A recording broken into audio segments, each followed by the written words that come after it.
Un,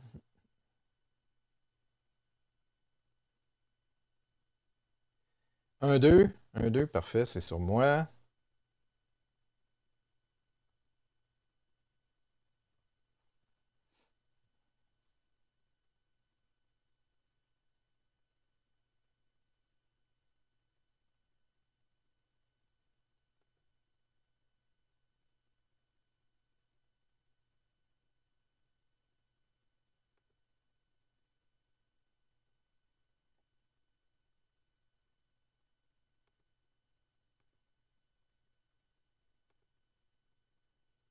Mhm.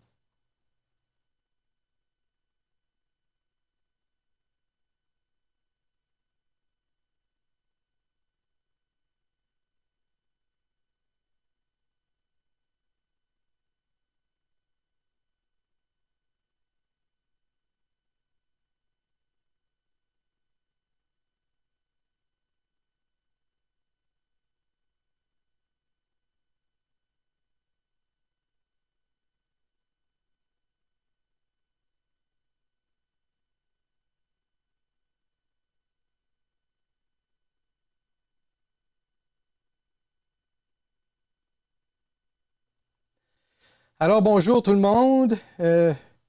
Bienvenue à cet autre épisode de Coach Influent avec le Power Panel du vendredi. Aujourd'hui, nous allons davantage parler d'émotivité, d'émotion, de ce qu'on a comme challenge cette semaine. Alors, on a trois coachs avec nous aujourd'hui. Dave Cameron, notre spécialiste en coaching des ventes. On a Alain, qui est notre coach influent spécialisé en santé et sécurité. Alain Ponsard, merci d'être là. Et puis, on a aussi Bruno Bégin, notre spécialiste de la santé émotionnelle. Donc, merci Bruno d'être là avec nous encore aujourd'hui. Alors, donc, à vous la parole, messieurs. Comment s'est passée votre semaine? Je peux y aller si vous désirez, là. De mon côté, c'était des, Ben oui. c'est des gros changements quand même, parce que habituellement, je suis un gars hyper social qui a beaucoup de rencontres face à face, beaucoup d'événements. Là, du jour au lendemain, plus d'événements. Pas de moins de rencontres, même, je pourrais dire j'en ai eu plus, mais du one-on-one ou en Zoom, c'est vraiment différent, là. Puis, c'est beaucoup d'ajustements aussi. On dirait qu'il y a beaucoup de gratuité, beaucoup de gens qui veulent offrir du contenu. On dirait que je veux rien manquer, donc je m'enregistre les webinaires, j'assiste. Mes journées sont remplies, là. Elles sont vraiment différentes, mais remplies. J'ai de la difficulté à comprendre ceux qui disent qu'il ne se passe rien, là. Il se passe beaucoup de choses, mais différemment. Il faut juste savoir s'ajuster, puis savoir s'arrêter aussi. Moi, c'est ça mon problème, c'est que j'ai la journée, ils sont remplis, puis le soir, je pourrais encore en écouter. Il faut juste doser un petit peu parce que pour reculer, la business est plus tranquille en général quand même, là. Donc, pour ma part, c'est des changements, mais des beaux changements. Si je prends le relais à Dave, Oui. moi je pense que c'est l'occasion aussi de mettre en pratique ce que l'on prône sur une base régulière. Donc le défi de l'équilibre aussi, et puis prendre soin de nous-mêmes, de notre santé à tout le moins. De mon côté, je fais uniquement du présentiel, principalement au coaching. Donc les 80% de mes clients, leurs opérations sont fermées, sauf cas exceptionnel en service essentiel. Et ils gèrent la crise, donc même s'il reste en opération, c'est effectif réduit. Et l'aspect santé et sécurité doit quand même évidemment rester, mais l'aspect santé va prendre le pas sur l'aspect sécurité. Je ne vais pas dire dans les faits, mais dans l'esprit des gens, donc il faut rester vigilant. Moi, de mon côté, c'est sûr que je reste disponible, je reste en contact virtuellement avec mes clients, tout en ayant de la compréhension puis de la compassion, en n'attendant pas des retours d'appel ou de courriel non plus dans les 24 ou 48 heures parce qu'ils ont tous leurs chars souhaités, si je peux dire. Donc, de mon côté, c'est un exercice aussi comme vous avez dit dans d'autres capsules, un temps d'arrêt pour la créativité, pour repenser peut-être nos manières de faire aussi. C'est clair que personnellement, dans mon accompagnement au niveau des opérations, ben, je suis avec les gestionnaires sur les planchers, donc c'est dur de faire du virtuel à travers des bureaux parce qu'on n'a rien à observer. Moi, je suis vraiment dans l'action avec les gestionnaires et les employés dans toutes sortes d'activités. Donc, là, c'est un exercice de lâcher prise et puis de patience dans mon cas. Il y a des mandats qui vont revenir, il y en a qui ne reviendront peut-être pas, dépendamment, encore une fois, des budgets et des priorités qui vont être à gérer à la sortie de crise. Donc, c'est pas mal ça. Comme Dave, tu disais aussi, je pense, une belle occasion pour investir en nous-mêmes aussi, tu sais, de prendre du temps, d'écouter certains contenus pertinents, de revoir nous-mêmes nos propres contenus. Et aussi de prendre du temps pour nous, garder une bonne énergie, puis prendre soin de notre corps, prendre de l'air, s'entraîner, bien manger, les habitudes de vie, il ne faut pas les oublier.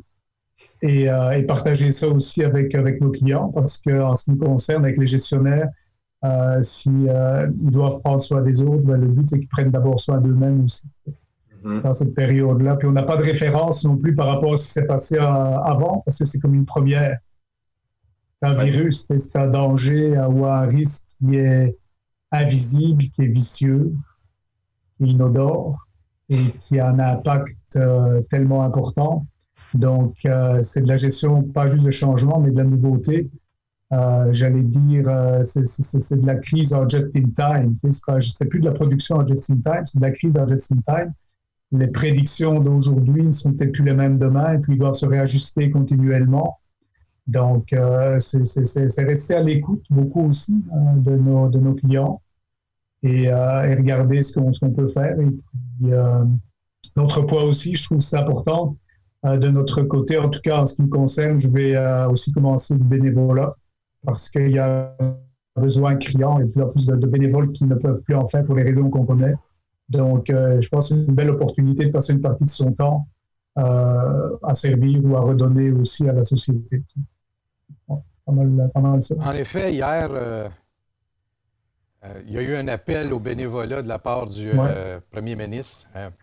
Je pense que c'est important, mais qu'est-ce qu'on peut dire, Bruno, pour ceux qui ont peur? Parce que en ce moment, aller faire du bénévolat, on se met à risque un peu. Il y a des personnes qui ont peur. Comment on peut négocier avec ça, puis passer par-dessus notre peur, puis avoir peut-être des idées plus réalistes par rapport à la situation et être capable d'aller donner un coup de main? Moi, je pense dans un premier temps, tout ce qui se passe remet en question notre façon de fonctionner générale. Là. Ça confronte tout le monde, puis ça nous oblige à sortir de notre zone de confort. Puis j'aime bien ce qu'Alain disait tout à l'heure, donc qu'on puisse nous faire ce que l'on prône. Ben, la différence qu'on a peut-être avec certaines personnes, c'est que nous, on n'a pas d'excuses comme telles. Alors, de se mettre en action, oui, les gens qui ont un petit peu plus peur, qui ont le désir, mais en même temps la peur de s'impliquer, moi, je pense qu'il faut ramener par rapport à soi-même sur comment je réagis par rapport à ça et de faire en sorte que si je fais le choix d'aller donner du bénévolat, que je sache précisément pour quelles raisons je le fais, puis si j'ai des peurs précises, d'être en mesure de les identifier, et est-ce que j'ai du contrôle, d'agir sur des éléments sur lesquels j'ai du contrôle, et puis pour le reste, est-ce que je suis à l'aise avec ma décision? Moi, je pense qu'il y a des gens qui auraient le désir peut-être de faire du bénévolat, mais qui sont aux prises avec des craintes ou des peurs qui sont un peu trop envahissantes, effrayante. Donc, peut-être à ce moment-là, c'est pas une bonne idée, là. Mais je ne sais pas, mes collègues, ce que vous en pensez, mais bien entendu, il faut être à l'aise avec les choix qu'on fait. Puis, comme Alain disait tout à l'heure, puis je trouve que c'est effectivement une très bonne décision. Mais je suis certain, Alain, dans cette décision-là, tu as pu évaluer le pour et le contre, puis si tu prends la décision, tu es à l'aise avec, malgré le fait que tu seras sur tes gardes et que tu prendras tes précautions. Là. Ben, c'est sûr que c'est de la gestion de risque. Le risque zéro n'existe pas. Ceci étant dit, si tout le monde se laisse envahir et guider par ses peurs, on va manquer de monde à un moment donné. Donc, je pense qu'il faut être le plus factuel possible et, comme je dirais, gérer le risque en fonction des situations auxquelles on fait face. Donc, il y a quand même des mesures d'hygiène de base. Si tout le monde les respecte, je ne les répéterai pas, on les connaît, mais le risque, quand même, je dirais, pas mal sous contrôle. Et je pense qu'on part de là, tout simplement. Mais c'est sûr qu'il faut être à l'aise avec cette décision. Mais c'est à un moment donné, on est en santé, on est en forme, on a du temps. En tout cas, en ce qui me concerne, j'ai récupéré du temps aussi. Donc, pourquoi pas en redonner un petit peu pour justement avoir une espèce de nourriture un peu plus spirituelle, si je peux dire, redonner aussi à la société, tu sais, malgré le fait que vous comme moi, on n'a plus de mandat à court et moyen terme. On peut quand même redonner à la société. C'est pas seulement de l'argent, c'est pas de notre temps, de notre énergie. Les gens en ont besoin. Ouais. Je suis d'accord. Pour surfer un petit peu là-dessus, je pense qu'il y a comme un effet d'entraînement. Quand tu vois les gens courir dans la rue, plus le monde court, plus les autres vont courir. Ça te donne un effet d'y aller. Là, il ne faut pas aller courir. Il faut plus, quand on voit les autres aider, on veut aider. On se sent comme, faut que je fasse quelque chose. Ça ne veut pas dire nécessairement faire du bénévolat physiquement. Ça peut être à distance. Ça peut aider à l'interne. Ça peut aider du coaching. Ça peut aider les clients. Ça peut aider à la famille. C'est de contribuer à sa façon selon comment on se sent bien. Ça peut aller dans les organismes. Ça peut être différentes façons, mais comme tu dis, c'est être à l'aise avec nos décisions. Je pense que si tout le monde fait quelque chose, à un moment donné, je pense que l'humain se sent appelé, interpellé. Moi aussi, il faut que je fasse quelque chose. Puis, on le voit, quand tu as un petit peu plus de... Souvent, on a toujours la raison, pas le temps. Là, la raison, pas le temps est moins... on a un peu plus de temps, là. C'est le temps qu'on peut redonner. Puis, souvent, on va peut-être redécouvrir qu'en donnant, mais on reçoit beaucoup en même temps aussi. Donc, juste trouver la formule. Puis je pense qu'on va y aller au jour le jour. Parce qu'aujourd'hui, tu peux faire quelque chose demain, tu peux dire, je vais m'en aller à la Croix-Rouge faire une action X. Finalement, pour X raison, le gouvernement peut dire, on ferme telle chose ou depuis qu'il est sorti, ça va changer, mais tu vas vouloir faire autre chose pour donner. Tu vas le faire en ligne. Ou tu vas faire, comme moi, exemple, je le vois, ma copine est infirmière, puis ça commence avec l'eau. Il faut vraiment que j'en fasse plus à la maison. Et que je donne une clé en main, donc le 50-50 ne marche plus, si on est 15-25 ne marche plus, ça va être 100% qu'il faudra que je m'en occupe. Parce qu'elle a des grosses journées, elle arrive le soir à 5 heures, à 8 heures elle est couchée, parce qu'elle repart le lendemain. C'est des grosses journées, donc ça fait juste 2 semaines. Là. Ça va juste, ça s'améliore tout de suite. Là. Non, comme je on pense qu'on est réaliste. sur les ondes, ta conjointe fait partie des héros en ce moment et il faut leur donner toute l'attitude nécessaire pour se garder en forme physiquement et mentalement.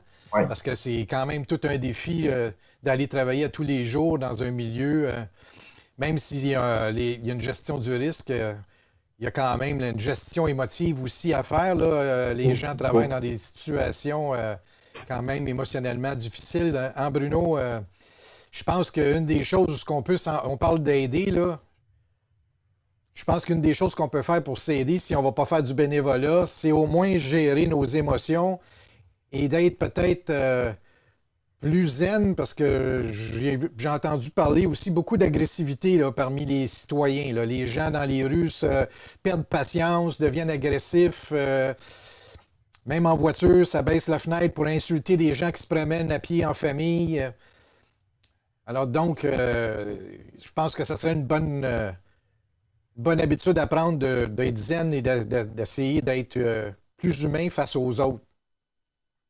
Bien entendu, le plus beau cadeau qu'on peut donner aux gens de notre entourage, c'est d'être bien avec nous-mêmes parce que les gens vont bénéficier des conséquences de ça.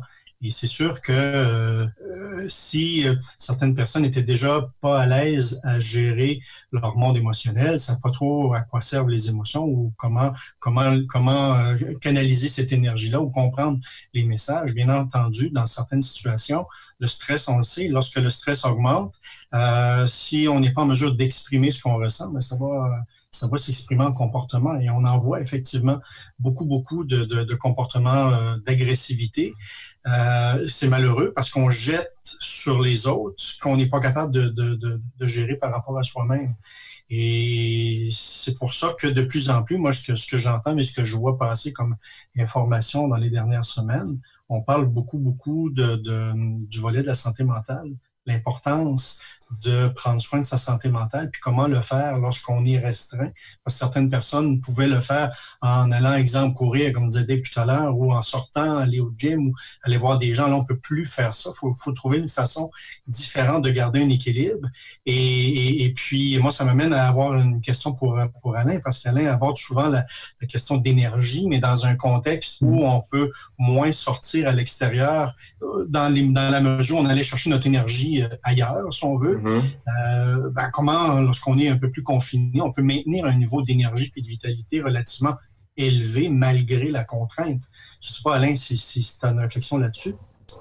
Tu sais, je pense que au départ, si on parle même de base d'énergie, d'énergie physique reliée à tout ce qui est habitude de vie, premièrement, on a encore le droit de sortir pour courir tout seul. Ouais. Ça n'a pas été interdit, donc je tiens quand même à le souligner. Donc, les gens disent, ben là, je ne peux plus sortir. Non, tu peux encore sortir. Organise-toi pour courir tout seul. Si tu croises du monde, laisse peut-être une distance de plus de 2 mètres parce que si on est essoufflé et tout, quand on expire, la distance de sécurité d'1,50 m, 2 mètres, là, elle devient plus importante. Donc, moi, personnellement, quand je vais courir et que je croise du monde, je m'écarte de plus que 2 mètres. Là, c'est quand même un geste fort de respect et de civisme. Donc, on peut encore sortir, je tiens à le souligner, on n'est pas encore enfermé, on n'est pas encore en Italie, ou en Espagne, ou en France, ou en Belgique. On est encore ici au Québec, on peut encore sortir, d'une part. D'autre part, le but aussi, je pense, c'est important de se garder une discipline, une espèce de rituel. Oui, en disant, dans ma journée, j'ai un rituel à travers lequel, je me lève plus ou moins à la même heure. C'est un peu comme dans un mindset. Là, la plupart de nos habitudes sont inconscientes. Mais on travaille ce rituel-là où je vais sortir. Si je sors, je vais marcher, je vais trottiner. Ça peut être 2 fois dans ma journée. Je m'organise pour boire régulièrement, pour manger relativement équilibré aussi, ne pas manger plus. Regarder si j'ai tendance à manger mes émotions, si jamais j'en ai, puis que je veux compenser dans la nourriture ou devant la télévision. Donc, c'est garder un rituel de discipline pour garder cet équilibre-là. Sinon, s'il y a des gens qui ne veulent pas sortir, il y a tellement maintenant il y a des capsules vidéo gratuites par rapport à comment bouger, être plus actif. C'est gratuit, on va voir ça en ligne. On peut utiliser son corps, des cours de yoga, des cours, plein d'exercices possibles. Donc, il n'y a pas vraiment d'excuses rendues là. On peut faire beaucoup de choses, même à la maison. Donc, cette énergie de base, là, reliée à nos habitudes de vie, on peut encore la maintenir et la développer. Donc, ça, c'est clair. Mais moi, j'insiste beaucoup sur l'importance de se maintenir de rituels quotidiens et incluant aussi, on prend le téléphone et on appelle des gens, des gens à qui on parle plus souvent ou on garde le contact et on peut faire une petite liste, 2 ou 3 personnes par jour que je vais appeler pour maintenir le contact, pas nécessairement des clients. Donc, ça, c'est une sorte de petits trucs que l'on peut faire en période de crise actuelle. Il n'y a pas vraiment d'excuses, en tout cas. Oui, puis j'aime bien, Alain, parce que c'est une question d'initiative. Il ne faut pas attendre que ce soit quelqu'un d'autre qui le fasse à notre place, mais d'avoir la prise de conscience, oui, puis de prendre une initiative. Puis il faut se rappeler que, oui, on parle beaucoup de gens qui ont de la difficulté à gérer l'espèce de surcharge émotionnelle, mais les émotions qu'on ressent ne sont pas créées par les autres, là. On est capable de faire ça tout seul. On les ressent nous-mêmes et parfois on a tendance à les déverser sur les autres en pensant que c'est à cause des autres, alors que les gens ne sont que des occasions. Ça fait juste nous mettre un miroir en pleine gueule et de voir qu'est-ce qu'on fait avec ça. Et une fois qu'on prend conscience de ça, ça nous redonne du pouvoir. Parce qu'on est convaincu que les émotions qu'on ressent sont à cause d'une situation ou à cause d'une personne. On se sent totalement impuissant, puis il faut que la situation ou la personne change pour qu'on se sente mieux. Alors, pour ça, Alain, effectivement, l'initiative, on peut le faire au plan physique, mais au niveau de la gestion de ce que l'on ressent, arrêtons de mettre la faute sur quelqu'un ou sur quelque chose, puis regardons un peu plus quel est le message qui qui se renvoient par rapport à nous. Puis quelle est l'initiative que je vais prendre aujourd'hui, moi? Je me rends compte que je suis 3 fois plus en colère que d'habitude. Parfait. C'est quoi mon engagement aujourd'hui pour tenter de régler ça?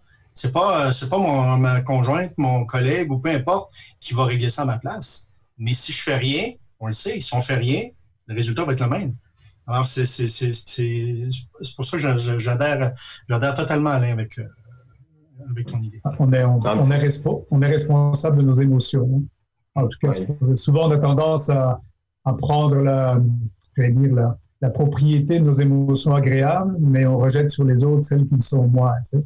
Il y a des belles journées. Tu sais, le printemps arrive aussi, là, de plus en plus. Non seulement les journées sont allongées, mais elles sont de plus en plus ensoleillées et de plus en plus chaudes. Donc, quelqu'un il dit « je ne peux pas sortir », ben, ouvre la fenêtre, assieds-toi, prends un peu de soleil et de lumière, prends des grandes respirations. Ça va déjà gérer une partie de tes émotions et ta manière de voir la vie. Là, c'est aussi simple et pratico-pratique, là, mais des petites actions, on peut en faire. Alors, comme disait Bruno, à un moment donné, ben, c'est une question aussi de passer à l'action puis de le vouloir. C'est clair. Mais encore une fois, je reviens à cette importance-là de décider parce que les autres ne décideront pas pour nous. L'affaire que je trouve peut-être pas drôle, mais cette fermeture-là va nous obliger à s'ouvrir. Parce qu'aujourd'hui, celui qui jouait juste au hockey, qui faisait son sport régulier, typique, il ne peut plus jouer au hockey. Il faut qu'il pense à d'autres choses out of the box. Oui, courir, j'ai ça courir, OK. Mais là, tu regardes le yoga, voyons, le yoga. Il arrêtait de jamais penser à ça. Du moins, pas les 5 premières années. Là, il faut qu'il se réinvente, trouver d'autres façons. Puis ça, c'est toi, ça, c'est ta petite personne. Et quand tu es environné, dans ton environnement, tu as des enfants, la blonde, il faut que les autres aussi bougent, là. Ouais. Là, tu te rends compte que peut-être tu vas développer des activités qui vont faire du bien. Puis essayer de trouver jumeler le sport avec de la famille, avec l'activité. Il faut être ouvert. Il faut être ouvert, puis regarder ce qu'il y en a. Il y a des belles surprises. Il y a du yoga ou d'autres méditations, du jogging. Moi, j'ai mes cours de kickboxing, ils sont rendus à distance. Regardons, le prof donne une séance, puis tu fais ça un peu chez vous. Tu arranges un peu les meubles, tu vas peut-être de la place pour ne pas tout briser. Mais ça devient plaisant, mais c'est quelque chose qu'ils n'avaient jamais fait. Putain, ça fait 20 ans que ça existe. Puis c'est pas nouveau, là, le Zoom, mais ils ont pas été obligés de faire ça pour s'adapter. Et il y a du monde qui va accrocher, qui vont vouloir continuer à faire ça de la maison, là. Je trouve ça bien, bénéfique. Là. Il faut juste s'ouvrir malgré cette fermeture-là qui nous est restée à l'interne. Ouais. Peut-être aussi, ce qui pourrait être intéressant, c'est se faire là ou l'autre scénario. Tu sais, admettons, bon, on a en affaires et puis scénario optimiste. D'ici un mois et demi, ça va démarrer. Qu'est-ce que je fais? Sortie de crise. Parce que nous aussi, on a la crise à gérer avec notre propre business. Alors, tu as un scénario optimiste, un scénario 2 moyennement optimiste, c'est un scénario 3 plus pessimiste. Donc, comment on va réagir? Qu'est-ce qu'on va faire s'il faut, entre guillemets, attendre ou en tout cas, même en étant proactif, mais les contrats ne reviennent pas avant 1 mois, 2 mois, 4 mois, 6 mois. C'est quoi mon plan de match? C'est quoi le meilleur des scénarios, le pire des scénarios et qu'est-ce que je fais par rapport à ça? Donc, pour avoir au moins une espèce de, jusqu'à un certain point, de sentiment de contrôle par rapport au plan de match qu'on devrait développer. Parce que ça peut être long. Moi, j'ai un client aujourd'hui, moi je vais être en Belgique, par exemple, au mois de mars, au mois d'avril, au mois de juin, et puis en Suisse au mois de mai. Et aujourd'hui, ils sont rendus à tout annuler jusqu'à fin juillet. On est déjà rendu au mois d'août. Wow. Je suis très réaliste. Dans ce cas-là, ça ne sera pas avant, si ça redémarre, pas avant l'automne. On est rendu au mois de septembre-octobre. On est juste au mois de mars. Donc, il faut... Alors, Alain, comment tu proposes qu'on organise ces plans-là? On s'assoit avec un notepad, puis on prend des notes, puis on fait les 3 scénarios? Quelle est ta façon de procéder pour ça? Ben, d'abord, vérifier c'est quoi les mandats qui sont soit annulés ou reportés. Avec qui? Parce qu'il y a des clients qui sont peut-être plus... si c'est un organisme, je dirais, gouvernemental, il y a des chances que ça redémarre. Si c'est une PME, il y a des chances que ça ne redémarre pas parce qu'ils n'auront plus les fonds ou ça va être coupé. Il ne faut pas se leurrer à court terme. Tout ce qui est formation, coaching, encadrement, etc. à court terme, sans vouloir être pessimiste, ça va être les premiers services coupés. Parce qu'il y a des organisations, la plupart des organisations, des compagnies, là, elles vont manquer de liquidité. Donc, je dirais qu'à court, moyen terme, à la limite, je ne suis pas devant, mais dans mon livre à moi, pour les prochains mois, ça va rester difficile.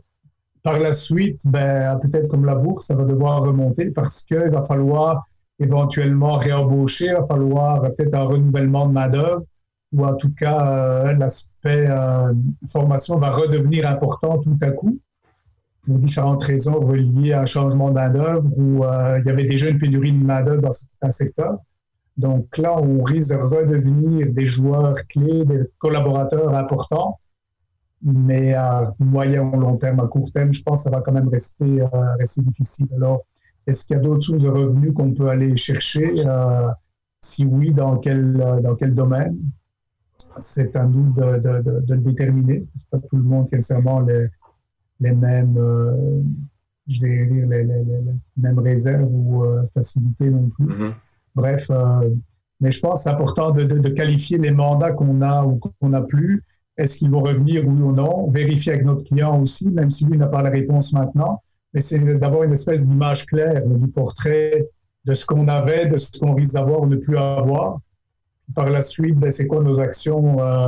Est-ce que c'est en termes de renouvellement d'offres de services aussi? Quand les clients vont être prêts peut-être à eux-mêmes explorer des nouvelles avenues si on sait que ce qu'on faisait avant ne sera plus possible pour les 6 prochains mois, disons.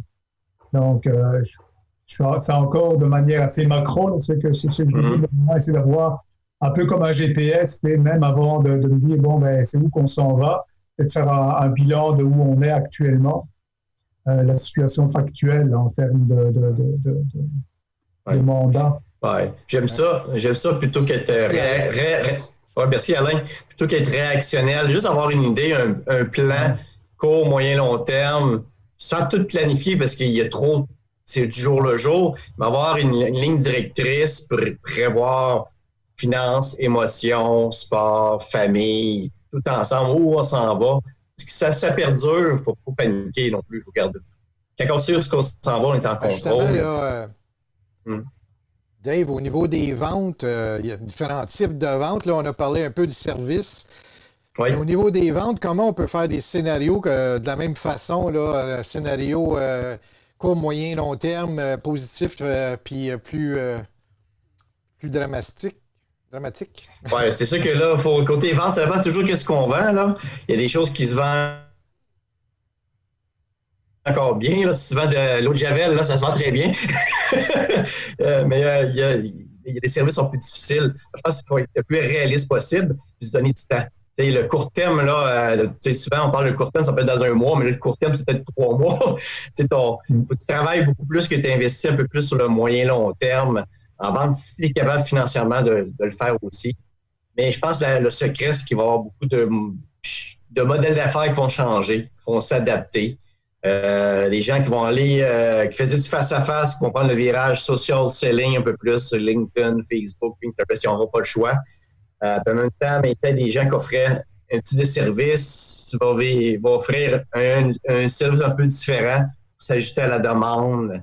Donc, question de planification, il faut vraiment y aller de façon réaliste, pas pessimiste, mais réaliste, pas trop gourmand, se donner un petit peu de temps parce que je pense autant les entreprises, même le gouvernement, c'est au jour le jour. Il faut pas, mais je pense que c'est important d'avoir quand même un plan de match, comme Alain disait, autant personnel que professionnel, où on s'en va, nos objectifs, qu'est-ce qu'on développe. Et moi, je pousse beaucoup à mes clients il ne faut pas arrêter. Si on arrête, on régresse. Il faut prendre un recul pour regarder, faire des petites actions pour du moyen long terme. Le court terme, on va l'oublier là, un petit peu. Là, on va focuser sur le moyen long terme. Investir dans du contenu, investir dans des projets, dans notre branding. Penser à l'après, être positif qu'il y a un après. Il y a un après. Puis, il faut donner le temps au temps. Puis, si on peut faire des petites actions qui Merci, Dave, nous aider. Oui, c'est ça. Si je peux ajouter. Un bon point. Oui. Ah. Oui, Si je vas-y, Alain. je pourrais juste un peu de pouce sur ce qu'il disait. Dave aussi, je pense, c'est de trouver aussi l'équilibre entre patience et proactivité. Oui, oui, oui. On peut avoir les meilleures idées actuelles pour nos clients, mais le timing n'est pas bon. C'est ça. Donc, c'est ça. Il faut être patient parce que je ne peux pas demander à, je sais pas moi, à quelqu'un qui est en gestion de crise de penser à ce qui serait bien d'avoir dans 2 ou 3 mois. Les gens ne sont pas rendus là. Non. Alors, nous aussi, il faut apprendre à la patience, à lâcher prise, en restant quand même proactif. Alors, c'est cet équilibre-là qui n'est pas toujours nécessairement facile. Il y a des jours où on aimerait que ça aille plus vite, puis qu'on attend. Puis il y a d'autres jours qu'on est plus dans la compréhension et la patience et le lâcher prise. Alors, nous aussi, on doit passer à travers ces états émotionnels-là tous les jours. Tout à fait, parce que pour avoir accès à cette créativité-là, pour avoir accès à ces nouvelles idées-là ou ces nouvelles façons de faire, ben, il faut nous-mêmes être en mesure de faire la part des choses entre les éléments sur lesquels on a du contrôle et d'autres qu'on n'a pas. Puis je ne veux pas dire qu'il faut se lever tous les matins et passer 24 heures par jour avec le sourire accroché avec un élastique. On a le droit d'avoir des petits nuages noirs, ça fait partie des émotions, mais de pouvoir gérer ce moment-là et de faire en sorte que je sais que si j'ai un nuage noir qui me penche au-dessus de la tête, ben, il m'appartient à moi. Alors, je vais me donner le temps, je vais me donner une période de temps où je vais le broyer, ce noir-là, mais je ne contaminerai pas les autres nécessairement avec ça. Puis je me donne un délai. Une fois que le délai est terminé, je passe à autre chose. Mais j'ai accordé de l'attention à cette partie-là qui avait peut-être envie de se plaindre aujourd'hui. Et puis, ça me permet de libérer de l'espace pour avoir accès un petit peu plus. Comment moi, j'ai besoin de me sentir comme travailleur autonome ou comme entrepreneur pour avoir accès à cette créativité-là pour les semaines, les mois qui s'en viennent. Là. Pas hésiter non plus, finalement, à regarder toutes les ressources d'aide qui nous entourent parce que parfois, comme entrepreneur, ben, on peut avoir du mal soit à déléguer ou aller chercher de l'aide en pensant qu'on est capable de résoudre ça par nous-mêmes jusqu'à un certain point. Mais je ne parle pas nécessairement pour nous en tant qu'équipe, mais je parle aussi pour des entrepreneurs qui, à un moment donné, comme on dit, driver ça à 100%, puis c'est des rouleaux compresseurs, puis ça roule, puis à un moment donné, pouf, on frappe un mur. Mais d'aller chercher de l'aide et regarder le support qui est disponible. Donc, ça peut être aussi, je dirais, un défi de laisser passer l'ego et l'orgueil, et se dire, je suis rendu là et je peux aussi me faire aider. Donc, surtout en période de crise, c'est important. En conclusion, messieurs, merci beaucoup d'ailleurs de votre participation. Je pense que ça a été encore une conversation très, très intéressante. Alors, si on peut, allons aider. Si on a besoin d'aide, demandons de l'aide. Faisons-nous des scénarios positifs, mais réalistes, à moyen terme puis à long terme. Organisons-nous justement pour quand même être en sécurité et permettre aux gens qui ont besoin de travailler de le faire en toute quiétude, sans agressivité et en paix. Un mot de la fin peut-être, Bruno? Un mot de la fin, je pense que Gildo t'a bien résumé, ce qui se passe. Puis autant il y a eu la dimension, oui, derrière l'entrepreneur ou le travailleur autonome, il y a une personne humaine, puis on est avec nos fils perceptifs, ce que nos ressentis, etc. On doit se gérer soi-même. Il y a le côté, Alain, que pourtant très important de garder un contact aussi avec les clients qu'on a, puis d'être capable d'être là, d'offrir un support ou d'être capable aussi juste d'être présent. Dave, de l'autre côté, aussi avec tout ce que tu as amené, je pense que dans l'ensemble, ça nous ramène toujours à nous-mêmes derrière le rôle ou le titre que l'on porte. Puis en fonction de si on veut contribuer positivement dans notre entourage, ben, ça passe d'abord et avant tout par nous-mêmes. Il y a un principe de base, on le connaît tous, on ne peut pas donner ce qu'on n'a pas. Alors, je pense que ça nous ramène, ça force à sortir de la zone de confort, puis je pense qu'on va tout le monde en sortir meilleur de ça. Alors, tout à fait. Alors, merci beaucoup. Nous, on se revoit la semaine prochaine pour un prochain Power Panel, mercredi prochain. Alors, je vous invite à vous inscrire à notre groupe Réussir en affaires avec les coachs influents ou sur notre page Facebook, groupe Influent Coach. Alors donc, passez un bon week-end. Il fait beau aujourd'hui. Vous avez la chance d'aller prendre une marche, profitez-en. C'est sûr. Merci encore de votre collaboration, cher coach. Merci. Merci, Ludo. Merci. À bientôt. Salut.